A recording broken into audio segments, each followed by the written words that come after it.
Football বিশ্বকাপের group পর্বে নিজেদের শেষ ম্যাচ খেলতে মাঠে নামছে ব্রাজিল। পাঁচবারের বিশ্ব চ্যাম্পিয়নদের সি গ্রুপের এই ম্যাচের প্রতিপক্ষ স্কটল্যান্ড। স্কটল্যান্ডের বিপক্ষে বাংলাদেশ সময় ভোররাত 4টা থেকে শুরু হবে ব্রাজিলের ম্যাচটি।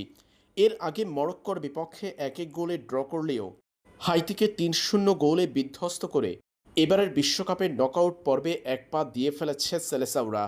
এদিকে বিশ্বকাপের এবারের আসরে প্রথমবারের মতো ব্রাজিল দলের দলীয় অনুশীলনে নেইমার জুনিয়র ফিরেছেন গত কদিন আগে।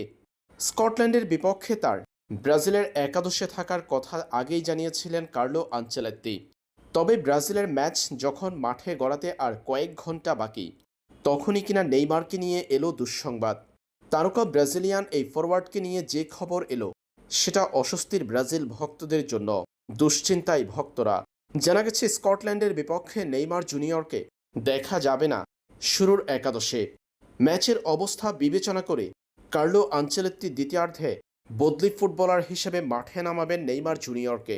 এদিকে এই ম্যাচে শুরুর একাদশে থাকবেন রায়ান, এমন খবর জানা গেল ম্যাচের আগে।